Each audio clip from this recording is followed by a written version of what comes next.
And I want to talk a little bit today about how I think that you can make a bigger impact with people skills rather than simply with code.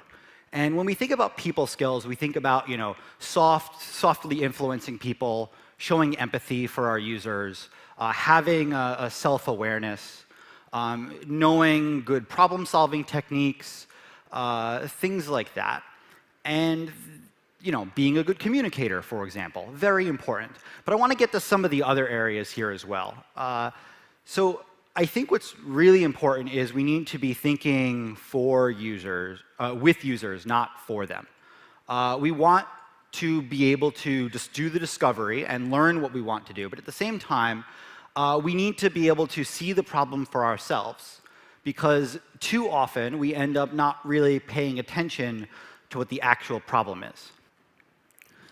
It's really important to be able to communicate without using jargon. At the beginning of this talk, I was asked by the translators to see my slides. I said, I promise you, there's no jargon in this whole talk. It's pretty simple, because I want to be able to communicate to everyone. I also think that your interactions with others end up mattering a lot more than the code that you write. When I'm looking at a new system for the first time, I normally don't care as much how good the system is. I'm also trying to understand how good the team is behind it. And we do this in WordPress as well. In WordPress, when we're considering which external libraries to add, anyone get the joke? No? A little bit?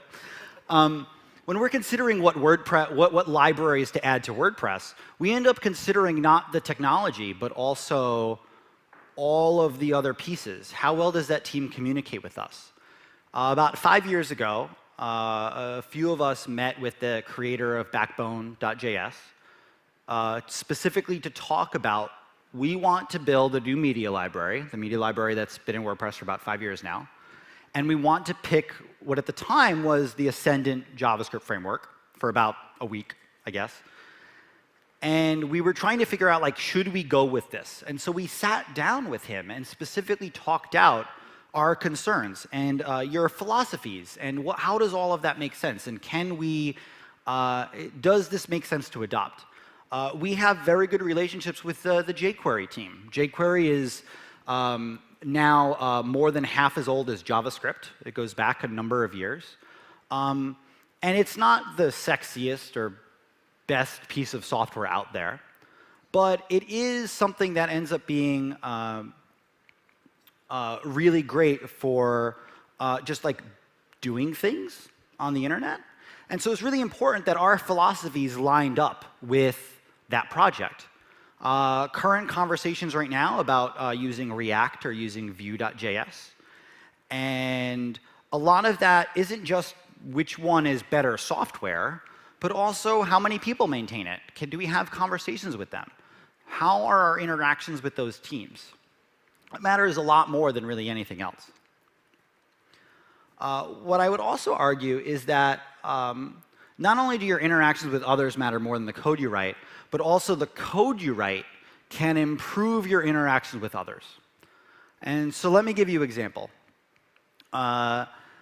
You are doing code review, and you are constantly commenting about coding style. You need an extra space here. This should really be broken up into 2 lines. I'm not entirely sure why you didn't put this if statement here instead. Little things like that. And over time, you are expending social capital and potentially creating negative interactions with someone when you don't necessarily need to. In Go, in the language Go, they have an entire specific defined, this is how Go is formatted. They have eliminated all arguments about formatting Go. Probably not true. There's some mailing list somewhere. But they've just papered over all of that. So if you could imagine in your continuous integration, you're running your unit tests, or you are making sure that it is styled correctly, you can now let a computer handle those interactions rather than you. An example that I had in government is that I was back to the floppy disk story a bit. I was trying to make sure that all of these agencies were basically doing their homework. And I was the big, bad, mean person who would send them emails each day, letting them know how far along they were and the things that we needed them to do. But at the same time, I was also offering to help, and in some cases, sitting down with their engineers or talking about their problems.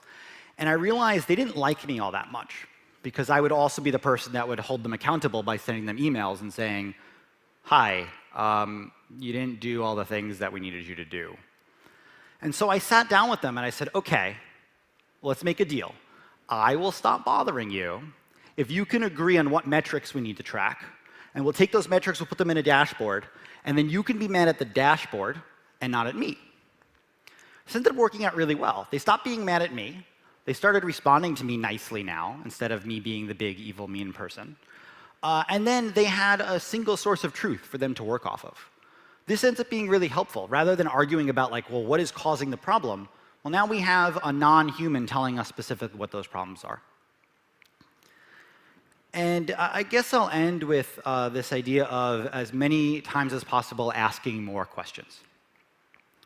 I was dealing with an authentication system at a specific agency.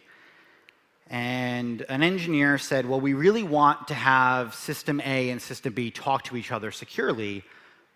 Nason, how should we do that? And I said, oh, well, just, I don't know, like 2A TLS or something else like that. Just have them talk. And like, oh, OK, that works.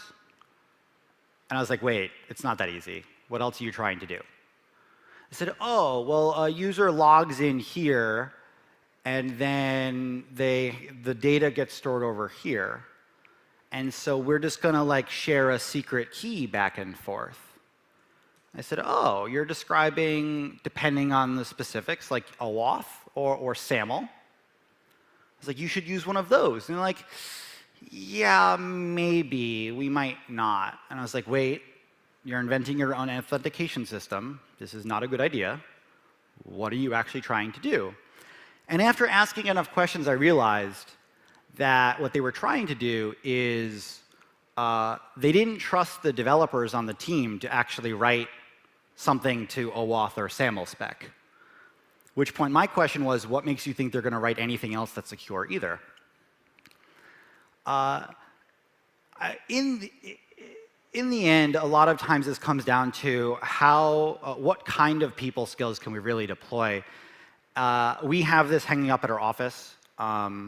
Asking more questions. There's actually a Post-it note at the end with a question mark at the end of it. We find that it ends up being really important to ask why, to listen, and to be able to respond very deliberately. And I'll close with one final story. Floppy disks, fax machines, some kind of pattern here about old legacy government technology. In this particular case, we were asked that every day someone faxed a ton of a spreadsheet to about 40 people. And then those people would all retype all of the information. This is not very good. And we said, well, you could email it. And they said, well, it's protected information, and we can't email it unencrypted. I said, oh, well, you could do what every other government agency does, which is encrypt the email and send it, and then send a follow-up email with the password. And they said, no, our information security people are actually pretty smart. They require us to use a fax machine because it's secure. Not going to touch that one. And so at that point, we're like, OK, that's fine. What are you actually trying to do? They said, well, we're trying to eliminate the fax machine. I'm like, are you? You're trying to eliminate the idea of typing up all the information again, right? You're not trying to eliminate the fax. They're like, well, are you recommending that we do like optical character recognition? I said, no. Your purpose isn't to stop faxing. Your purpose is to stop typing. What if you send the encrypted email and then fax them the password? So this is exactly how the system still works 2 years later. Thank you very much.